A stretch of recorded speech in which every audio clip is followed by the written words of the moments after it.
time I am actually removed all the animation, so we'll fast. But if you have any questions, we can discuss. Okay. So far we have talked about oblique shocks. Now let us have a look at the limiting case where we say that the shock is weak. Okay. So what will happen for a weak oblique shock? We'll say that theta is small, so sin theta is equal to theta, and cos beta minus theta. Okay, this can be approximated as cos beta. If you can look here, so we say that this theta is very small and beta minus theta is almost equal to beta. So this is the equation that we have used for oblique shock. Now, why we did these approximations? That we want to use these approximations in this equation. Okay. So what will simplify? LHS will be the same in RHS. Okay, where you have sin beta into sin theta, it will become sin beta into theta, and cos, this will become cos beta. So sin beta by cos beta is tan beta multiplied by theta. So sin theta will become theta.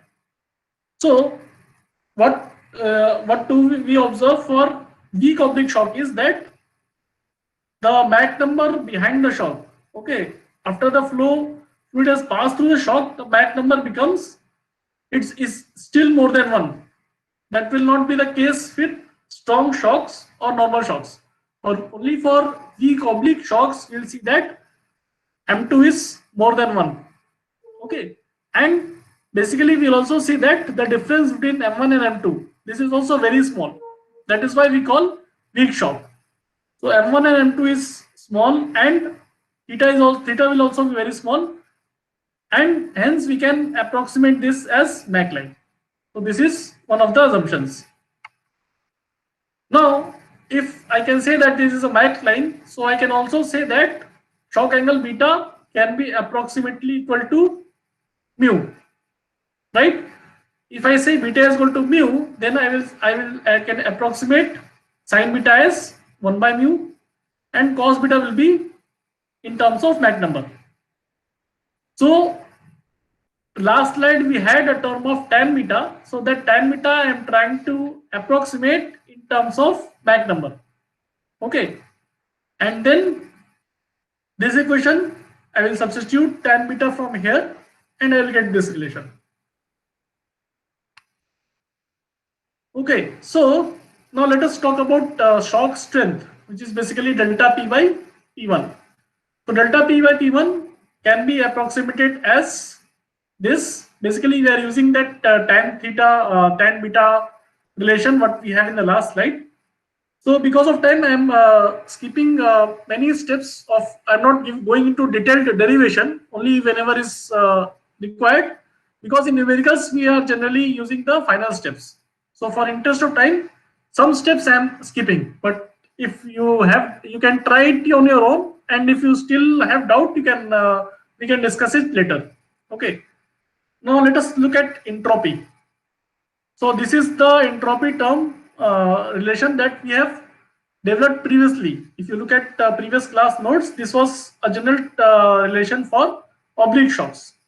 Now we are trying to look into a specific limiting case of weak shock. For that, as we have said, this m1 sin square, m1 square sin square beta can be approximated as m1 square. And let me also introduce one new term to write this in a compact way. Okay, so I'm not adding some extra information and just writing m1 square minus 1 as m. So if I use this in this relation and I approximate, I basically remove sin beta and write m1 square, so I can reduce this entropy relation to in this form. Okay, so as you can try and see, just sin square beta I am replacing by 1, so this term becomes m square, and m square minus 1 is m, small m. So same thing in the second bracket also. So this is the expression for entropy or weak shock waves, weak oblique shocks. Okay, now let us go by step. So entropy is actually important. We have some general remarks on it. So I thought of deriving it completely. So these are the steps. Just we are doing some rearrangement. Basically, in this step, I will take out this m+1 term from here, or this is in power of minus. So how do you remove minus? You will just take a reciprocal. So take a reciprocal, this minus becomes plus, and this term basically comes out. I will take common terms and just the rearrangement. That's it. No, nothing complicated here. Just rearranging these terms. This is the final equation we get. Okay, now it is in terms of log of some quantity. Now let us examine this in more closely. So m, this is a basically a variable we wanted to replace this for compact notation. Okay. Now when this m1 is close to unity, this small m will become 0, right? You people are here or not? Yes, sir. Yes, Yes, sir. sir. I have network issues, so just keep talking. Otherwise, I don't know whether I'm talking to you or my computer. Anyway, so for m near equal to 1, we'll have this term to be very small. Small m will be very small. So if I examine this log term, okay, so if I expand the logarithmic term which is inside the bracket, I can write it in this form. Again, I am not deriving it. This you can simply use the mathematical relations. You will have this term plus higher order terms of m. Okay, or I can say that delta s by r can be approximated by this term. Instead of m small m, I will write now capital M. Okay, so this will actually lead to a very important relation. So this is what we had in the last slide, and again this we can write in terms of delta p by p, pressure strength of the shock, which is actually this. So if I replace finally, what we can show here is that delta S or entropy across the weak shock is proportional to cube of theta. Okay. Now we have already said that theta is small. So theta cube will further be, it will be much more smaller, right? So we can say that there is a small, finite but small change, okay, across the weak oblique shock, and it gives a third order change of entropy, third order of theta. So for a very limiting case, we can also approximate this as nearly isentropic. Strictly speaking, this is not isentropic, but the entropy change is very small. So if you have a very weak shock, you can also in numericals use as a isentropic approximation and solve. That is also acceptable. Okay. Now last couple of slides in the derivation, we have assumed that beta is equal to mu. That was the basis which we started. Now let us examine in more detail. Let us say that beta is not equal to mu, beta is equal to mu plus epsilon, where epsilon is, let us say, very, very small. So now I can say these are the relations what we have used previously. Now instead of writing sine beta is equal to sine mu, I will write sine beta is sine mu plus epsilon, which is can be expanded like this. Similarly, I will write for other terms, m1 sine beta can be written in this form or this form. Square will be on this form. So what we see here is that epsilon can finally, we can, there's some steps, more steps involved, but finally we can, with some rearrangement and trigonometric identities, we can show that epsilon is equal to this. Okay, so basically it is dependent on deflection angle theta. Okay, so what we can conclude from this discussion is that the weak shock angle theta that will differ, sorry, beta, that will differ from the Mach wave direction mu by a very small amount epsilon. Epsilon is what we have used here, and which is of the order of theta. Okay, it is basically proportional to theta and this quantity. So it is justified to assume weak oblique shock wave as Mach wave. That was the objective of this discussion. Anyway, now let us look at supersonic compression. So basically we can have a wall which is shaped like this, and when the flow converges, there we see that shock will be generated. Okay, but there are some interesting features. It is not just a simple shock, but if you look at here, you can see that we have two different regions. In near wall region, there is something else, and other far from the wall, we have shock. Now, what is this something else that we'll discuss here?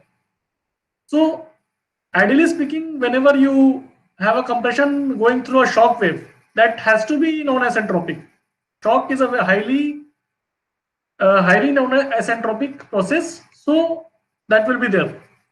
Now, but instead of having a one shock, if we have a number of weak compression waves, okay, which is basically we can term it as continuous compression, which is what you see here.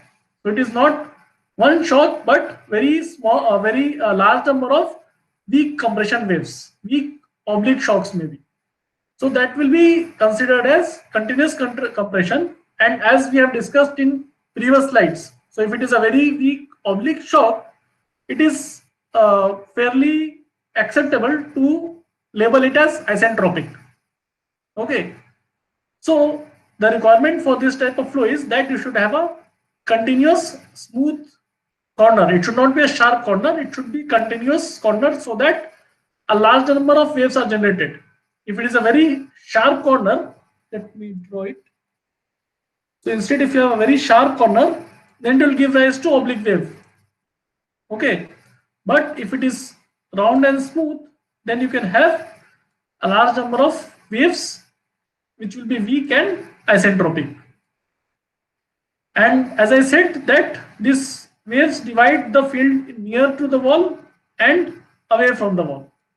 Near to the wall you have, let me remove this. So near to the wall you can approximate it to be isentropic compression, and then away from the wall you have a shock which will be non-isentropic. So that is the idea behind supersonic compression. Okay, now let us look at the entropy aspect. So as we have already seen in previous slides that entropy will be proportional to theta cube. Okay, this was for one wave at an angle theta, we'll use theta cube. Now here we are talking about a number of waves, not a single wave, but let us say n number of weak compression waves. Okay, so each will have, let us say, a small angle delta theta. So if you combine the net effect of all those small waves, then overall delta S can be expressed in this form. Okay, so what we can see here is that if you have a large number of small or weak compression waves, so entropy increase can further be reduced to a very small value.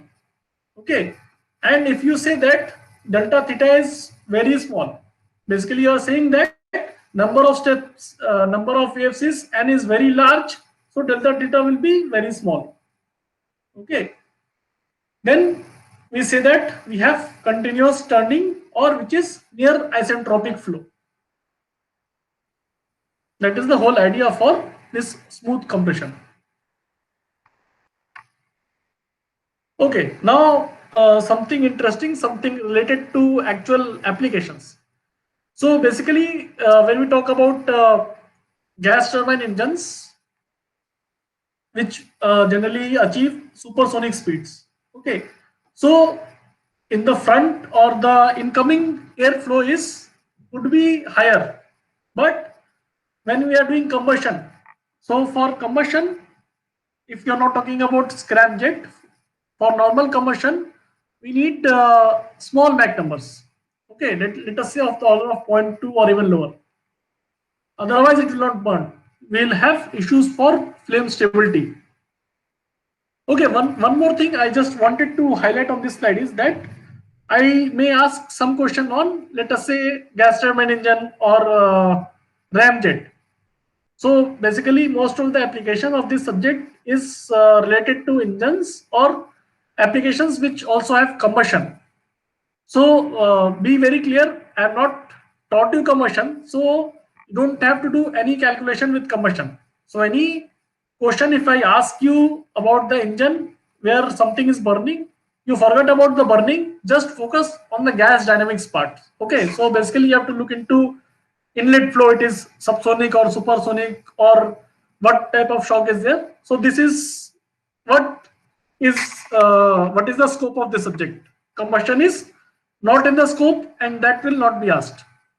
Okay, so having said that, so let us say what happens for a combustion device. So we need to deaccelerate flow for that combustion to be happen in subsonic stream. So that is the only thing that you need to remember, and mostly in question it will be written that combustion will happen at subsonic flow velocities.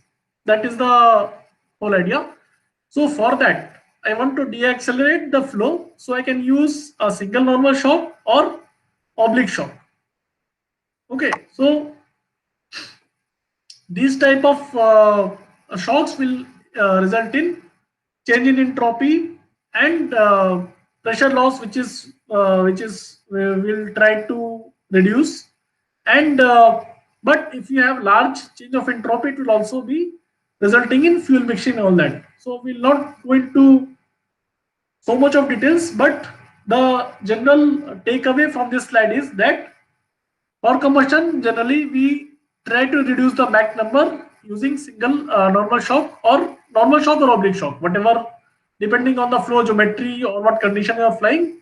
But end of the shock, you should have subsonic flows. Okay. Now let us look at turning. So till now we are talking about corner which is coming like this. Now we are expanding, basically expansion. So if you look at the geometry, basically I have drawn vectors to divide your incoming flow and outgoing flow in dividing components, V2 and normal and tangential components. So tangential will not change.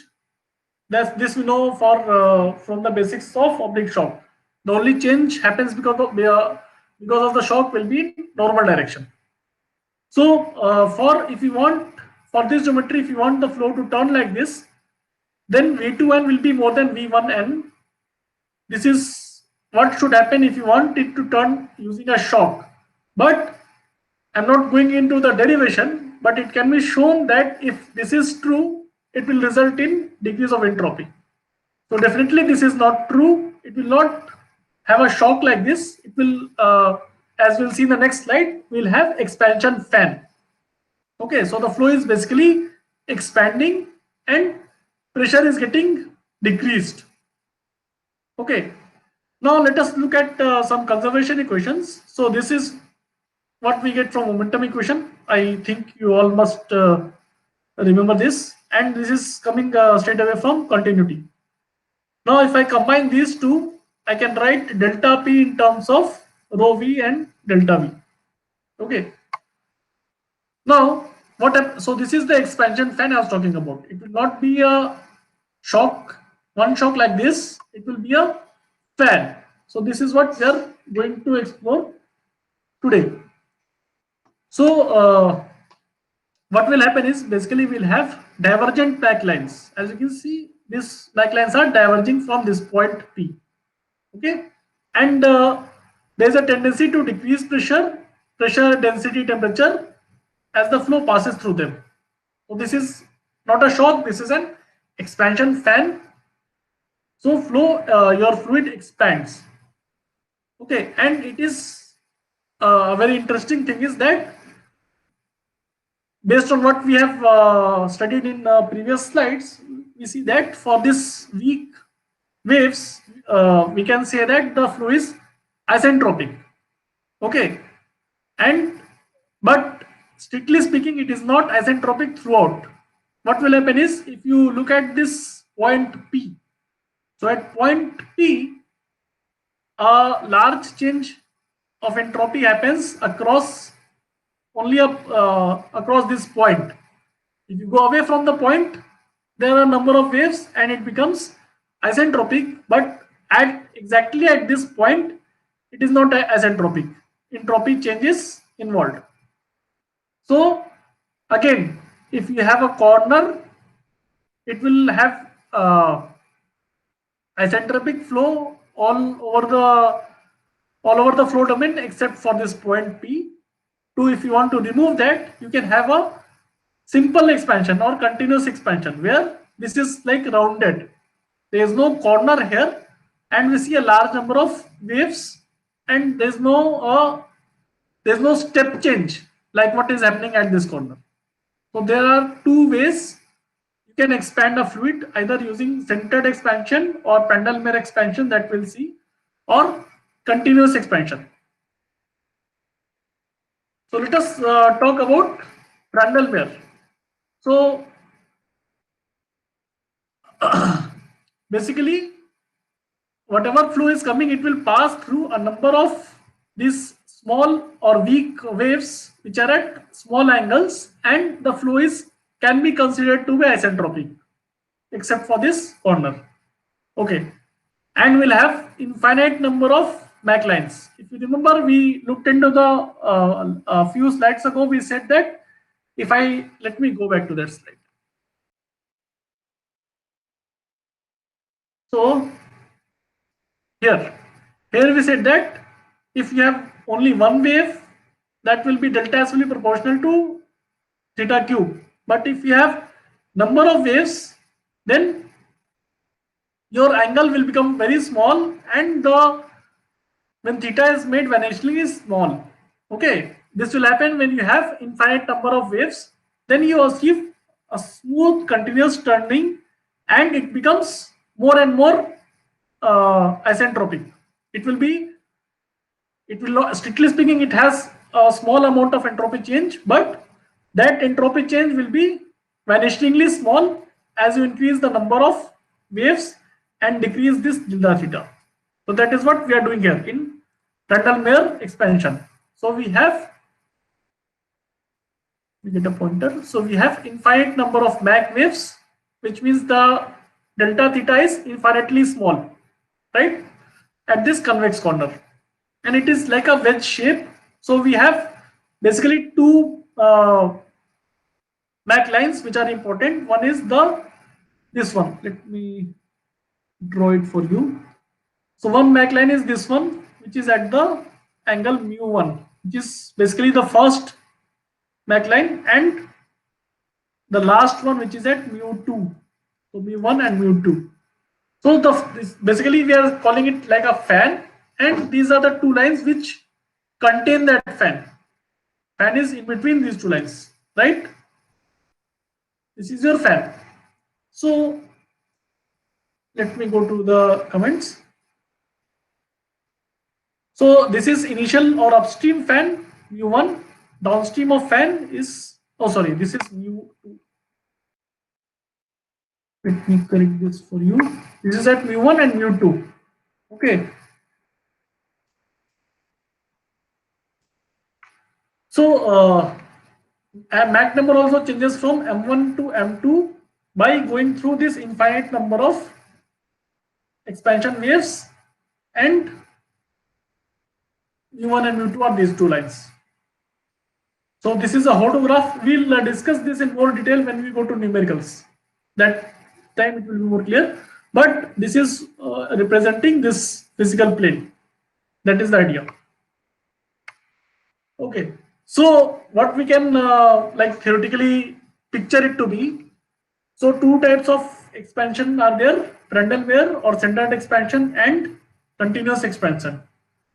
or round corner. But for this continuous expansion also, I can picture it to be, because these are diverging lines. Okay, these are not parallel. These are diverging, and if you trace it back, you can see that this all the lines are meeting at one point, and we can basically relate these two.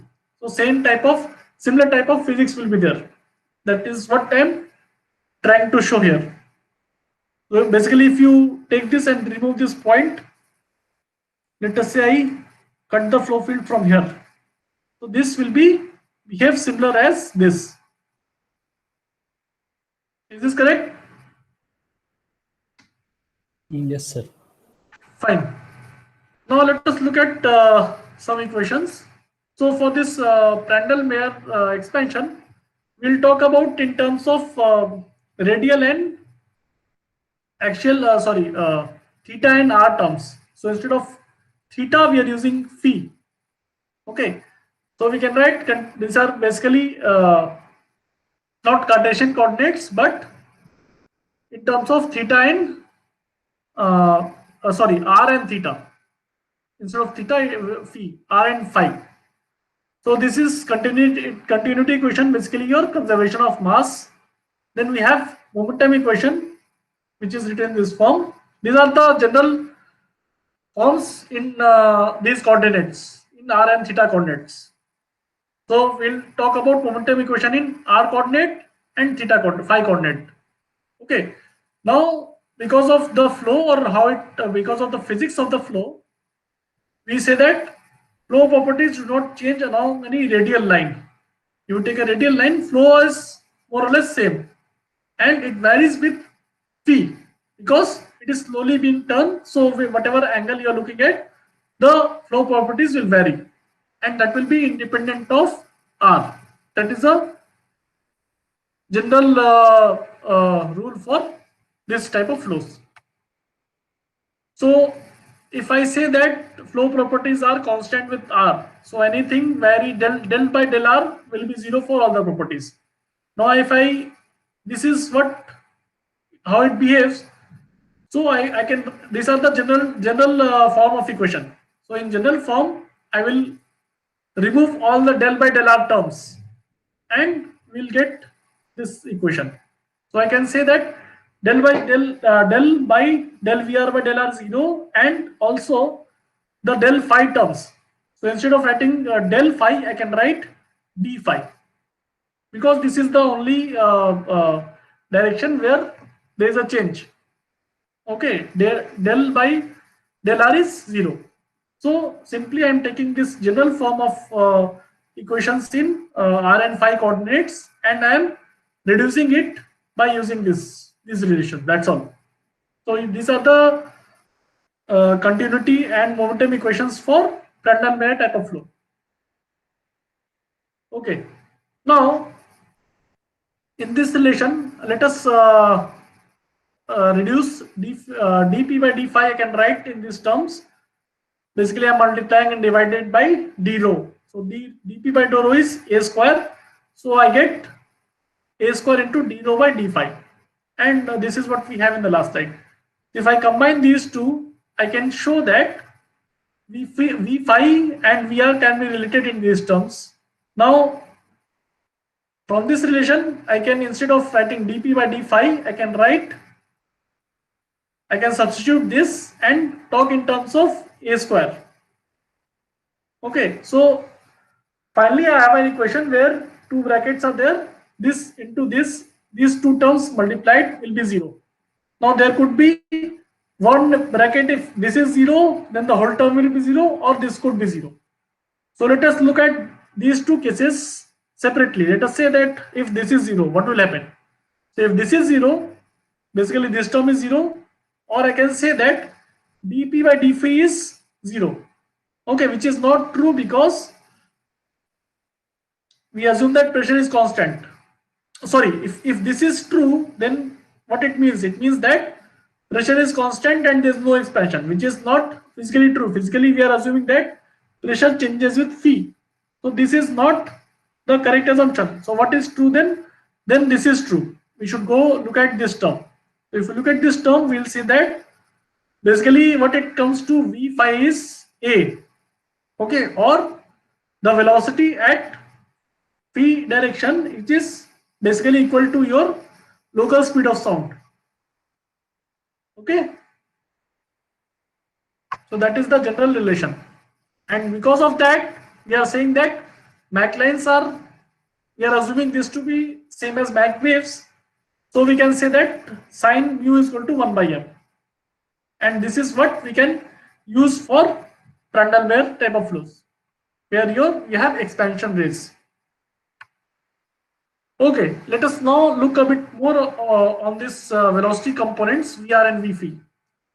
So from this is the compressible Bernoulli. I think we have looked into when we talked about the asymptotic flow, second chapter. Now these are the relations we have derived. So V square will be, this is coming from geometry. These are the two components, and this is what we have in the last slide. V phi is a square. So by using these relations in this Bernoulli, so these are the various steps. Basically, we are doing applying these terms here, and then we are rearranging. That's all. So using that, what we can show is that dVr by dphi is v phi, or velocity and pressure are constant along the radial lines. So using this we have we can show this relation to be true. Now in this relation velocity and pressure are constant, so those terms will be zero, and we will end up with this term. And further, this term, if you substitute the value of this, we can write it basically v phi and v theta will be added, Vr will be added. So this can be written in this term, and if you integrate this, okay, so integration of this will give you sine inverse or arc sine. This is what we will obtain. Now, if you look at the geometry of the problem, we'll see that when your phi, your angle is zero, then constant will also become zero. So basically, we see that constant should be zero, and then you can integrate it using Vr is equal to Vmax sine of this.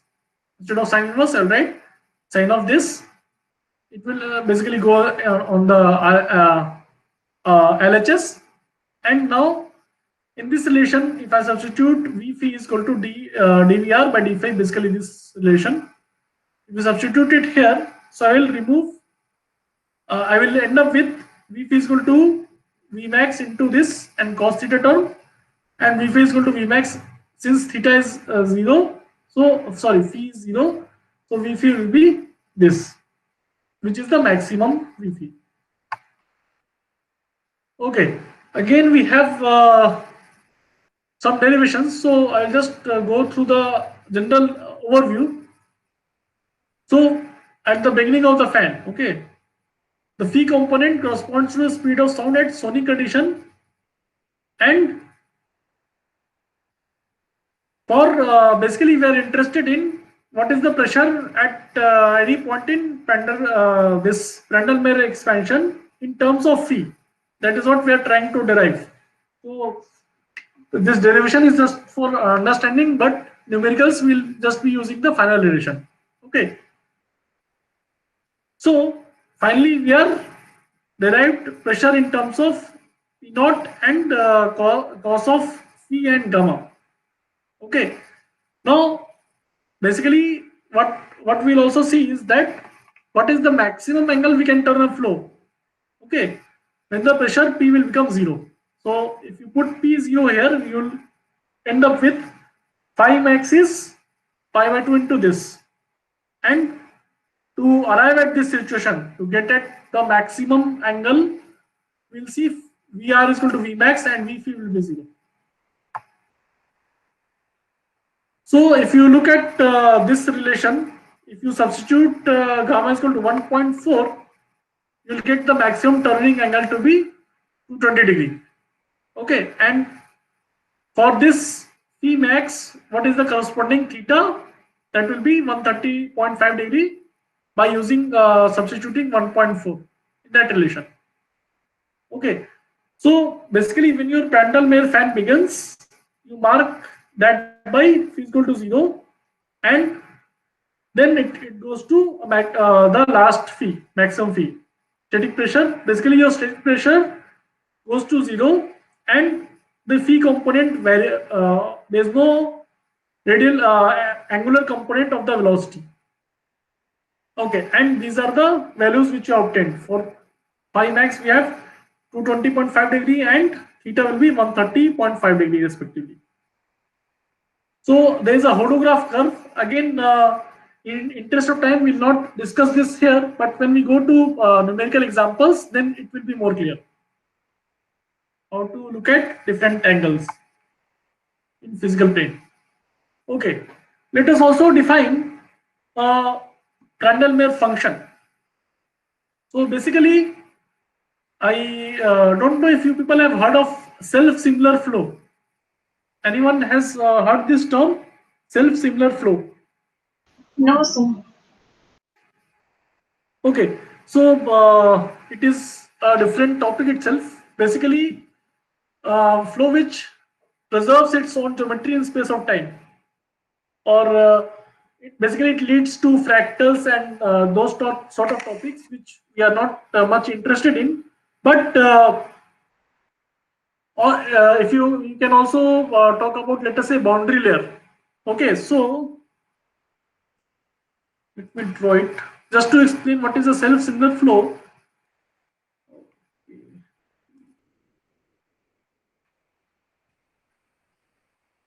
So basically, you all know what is boundary layer, right? So this is how, let us say, boundary layer profile looks. So if you remember when you have derived for this boundary layer, let us say Prandtl solution, so we assumed it to be a self-similar. Okay, basically the idea is that if you take a profile at any x, and let us say if I take a smaller version and I zoom this particular region, so you cannot tell what is the scale. So it is scale invariant. Even if you look at the small scale and zoom it, it will look exactly the same what it looks at from a larger scale. So that is crudely how you can define a self-similar flow. Okay, now is this clear, or you have some basic idea what is you understood by this example? What is a self-similar flow?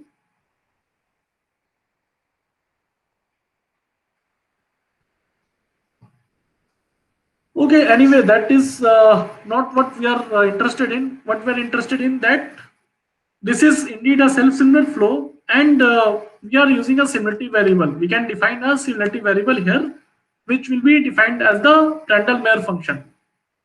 Okay, so Prandtl-Meyer function is basically just this. It will be mu. Sorry, this is mu. This is the Prandtl-Meyer function.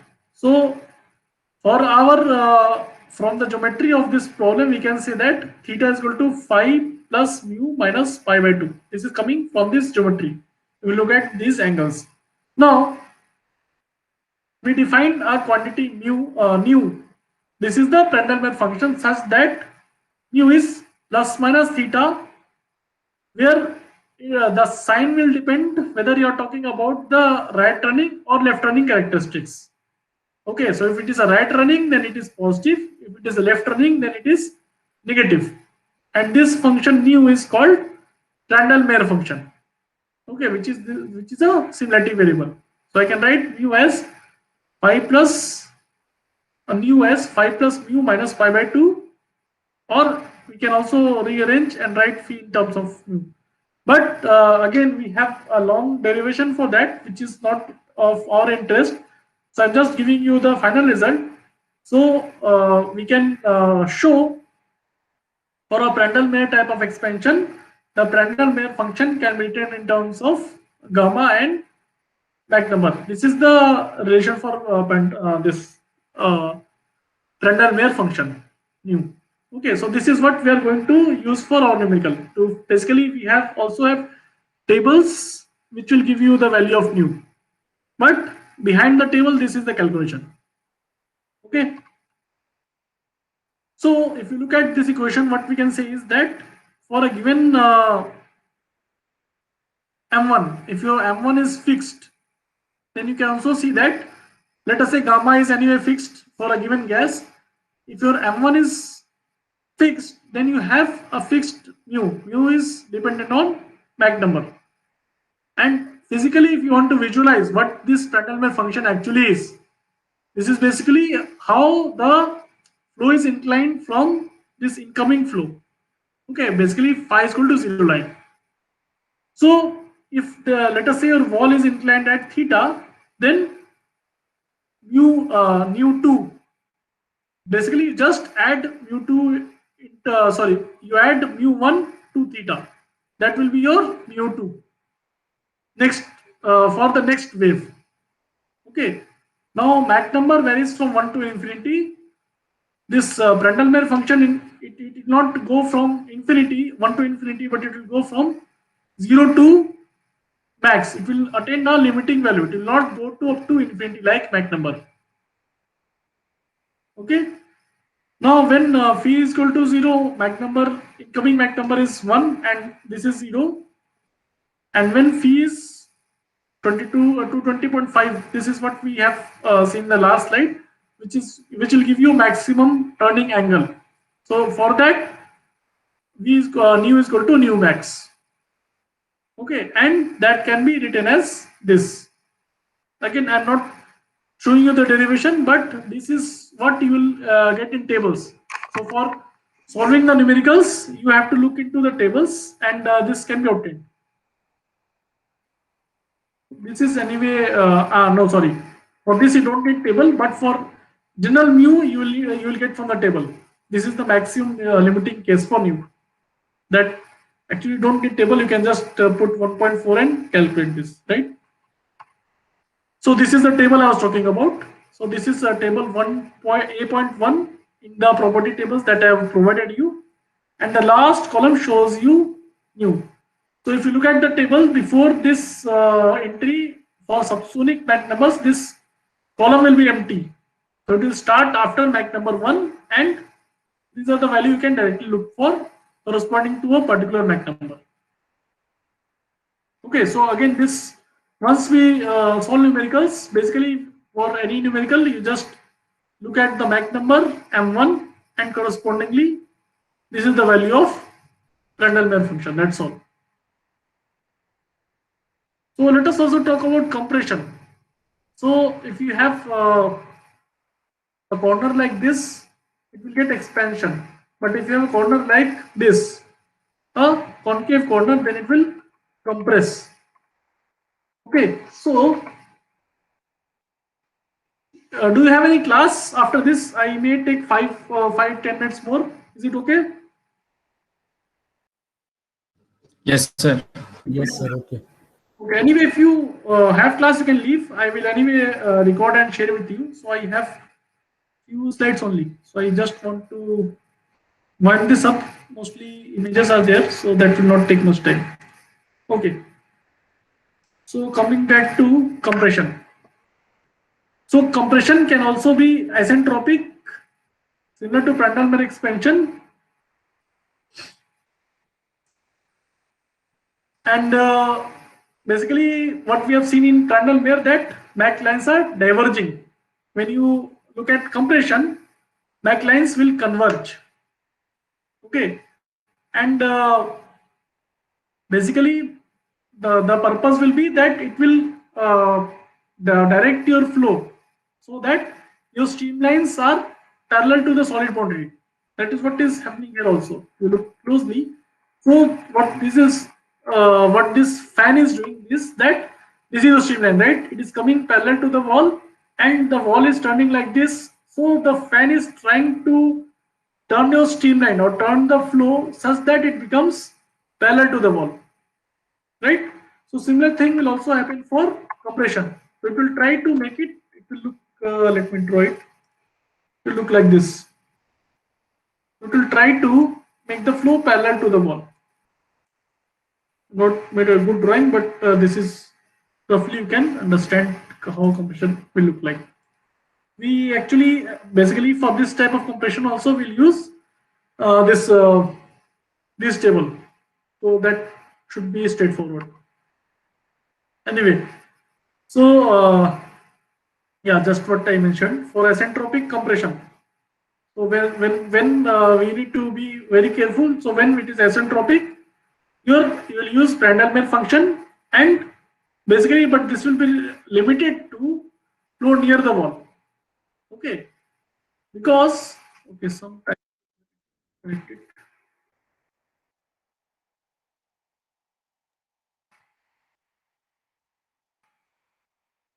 for only this is because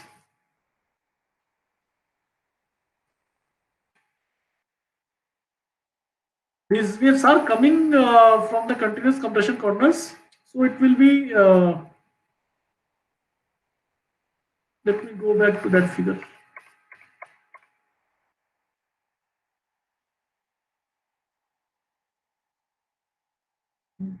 Yeah. So this is what we are talking about. So as you can see, we have already discussed this. So if you are near the wall, you can say that this is approximately isentropic, and in this region, it is allowed to use Prandtl-Meyer function because this is isentropic. I will use Prandtl-Meyer function, but if you go away from the wall, then it is a shock. Then it is non-isentropic, and Prandtl-Meyer function should not be used. So anyway, we also have a numerical on this. So whenever we talk about this type of supersonic compression, we are mostly limited to the near wall region. So that numerical will also make it more clear. So let me go back to where we had. Okay, so this is supersonic compression. Okay, now some basic ideas. So this is, let us say, when we have uniform flow which is coming out from a nozzle, it could be a contour nozzle also. But basically what you see here is that two fans are generated. So if you remember the CFD result what I have shown you under expanded jet, that has these type of fans. So if you have two fans which are basically intersecting, so in this region, let me draw it for you. So basically in this region where there is only one fan, the effect of only one fan is there, it is called a simple region. And whatever we have discussed, those theories apply here. But if you go to the region where these two are intersecting, let me draw it with. So in this region, let us say, where two fans are basically intersecting, right? So this is called non-simple region. So most of the linear theories what we have developed using linear approximation or simplified assumptions, that will not work here. Okay, so you just need to understand what are these regions. We'll not go into much more detail about this, but you should be clear with there is a single fan, this is a simple region, this is also simple region, but when these two merge, it become a non-simple region, that's all. And what we have studied so far, the linear assumption theories, they are applicable for simple region. This region will have large errors if you use those equations. Okay, now let us look at shock reflection. So basically, let us say that you have a wedge in a supersonic flow and you have a shock, but that also hits the wall. So this shock will get reflected back. Okay, and this is how your pressure will vary. So this is for the incident shock, and this is for the reflected shock. So once it gets reflected from the wall. Okay, now if you see carefully, there are two angles shown here. One is the beta angle at which the shock is incident on the wall, and there is another angle, beta dash. So these two are in general not equal. These are different angles. Now, which one is bigger is the question. Whether beta is bigger or beta dash is bigger. Okay, now that will depend on both M1 and theta. Okay, and this you can also look at shock charts. So we'll not bother much for the derivation, but the general idea is that if you are given a fixed theta, then at that time for the fixed theta for high Mach numbers, beta will be greater. For low Mach numbers, beta will be less than beta dash. That's all. And exact value if you want, you can get from shock charts. The charts and tables, this can be calculated. And this is how the pressure will be related. So P3 by P1 is equal to, basically we are multiplying and divided by P2 to make calculations for the reflected shock. We will also do some numericals on it, so you might be more comfortable. Now shock can also intersect. For example, rather than hitting the wall, we could have another wedge here which could hit, and this is basically, it will look like a mirror reflection if these two shocks are of the same strength. If not, then it will not be symmetric, it will be distorted, it will look something like this. Now here you see an interesting line. This dotted line is called strip stream. So what will happen is that there is it is like a discontinuous jump. You see there's P3 and P3 dash here. So let us talk a bit about this line. So the dashed line what we have shown, it has different pressure and temperature on either side of it. Okay, this is called contact surface or strip stream, and we can picturize it to be let us say a surface of discontinuity, because there is a jump across that surface, and it could be moving or it could be stationary depending on what flow conditions are there, and there is no flow does not passes through it. It's basically, if you are assuming to be a streamline, so flow will not, any matter will not pass across this surface, and different names are given. So generally we say that strip stream is the preferred name. We can also say entropy, discontinuity, material boundary, vortex sheet, and all that. And again, this is a fluid boundary. There is no mass transport, and but important point is temperature and density will be different, but pressure must be equal. So this is this is what I made a mistake. So pressure must be equal across this, but temperature, density, these things can be different. Okay, another case of a reflected shock. This will again be used. This configuration is used in some numericals. So just to show you a pictorial view. And okay, so this is how a shock will be reflected at the wall. So this is what we have seen, and we'll again discuss in more detail. But the question is, what will happen if other than wall, if it gets reflected by a free surface? Let us say I have a boundary where pressure is constant, P1 is constant. So what will happen? So if pressure is if the shock gets reflected from a constant pressure condition, it will get reflected as a fan. It will not be reflected as a shock, but it will be reflected as a fan. Similarly, if a fan gets reflected, the reflection will become a shock. So this is quite interesting. This is how basically what you see in under expanded or jets that will shortly see. So this is where it is this concept is applied. Okay, when we talk about nozzle which are ejecting some gas, which is forming a gas jet. Okay, so for a nozzle, generally if you are releasing some gas at atmospheric pressure, so that forms the pressure boundary. Okay, so because of that pressure boundary, you will get reflection such that pressure equilibrium is maintained.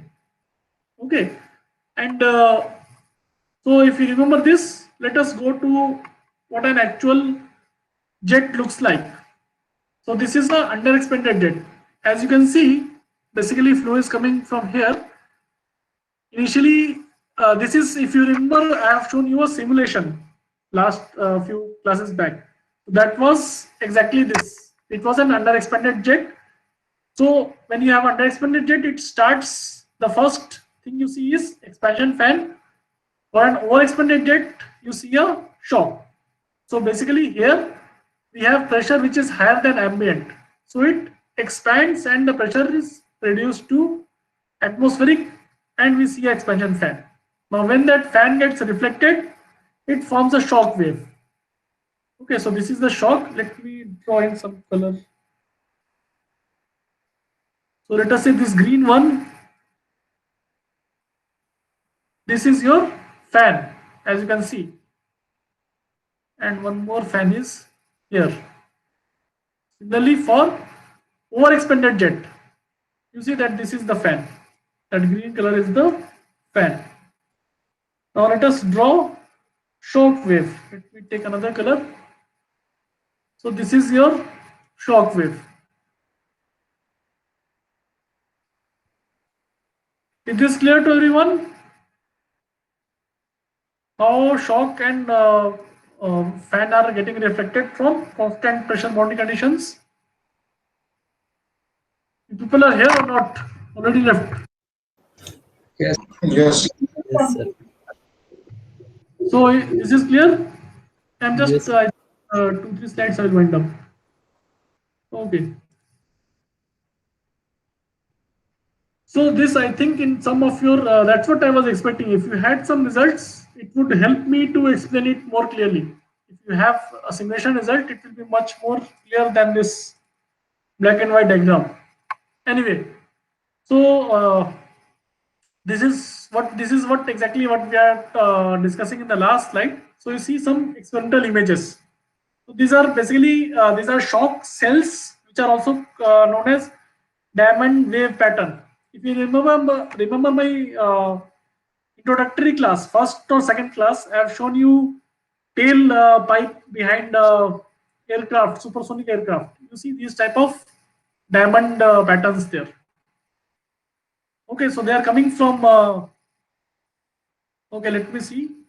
See, part A is a schematic, fine. Part B is overexpanded.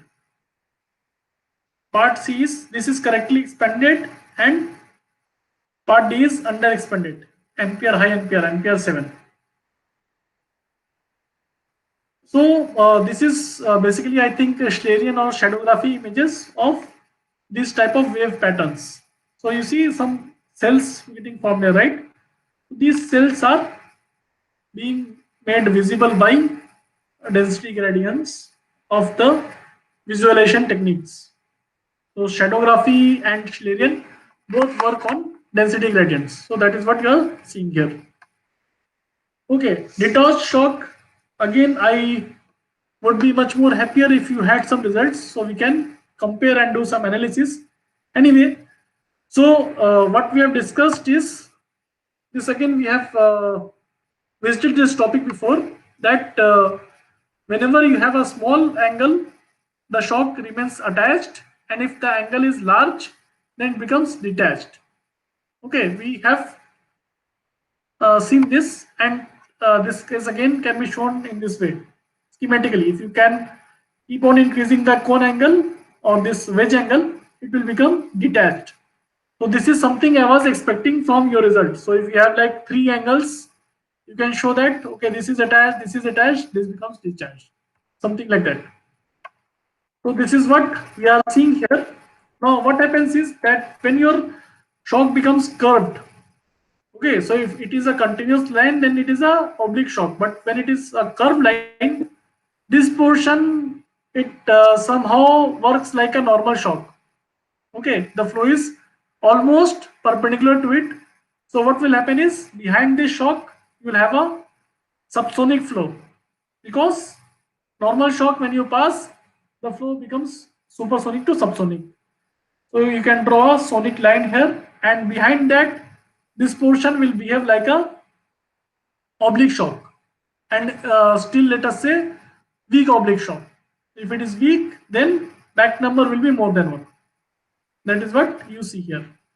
Similarly, either you have a large theta, which will have detached shock, or you have a blunt angle, which is again making the shock to get detached. So again, this is the distribution of Mach numbers you'll have. In the initial this region, you will have subsonic flow. All other places you will have supersonic flow.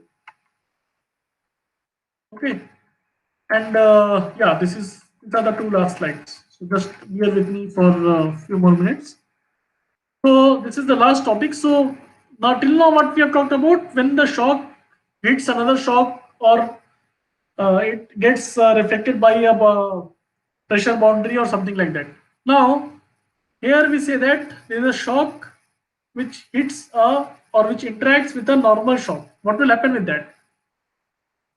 So if it is a right running oblique shock, which is this, gives rise to reflected left running oblique. So if it is right running, if it hits a normal shock, it will be reflected. So it will be a left running. That is very obvious. And basically the flow will be adjusted if you look at this directions. So finally at the end of this process, it will be again parallel to the wall. Okay, so this kind of reflection is known as Mach reflection. And then we'll also talk about the strength. Okay, so this will have lower strength than the original incident shock, and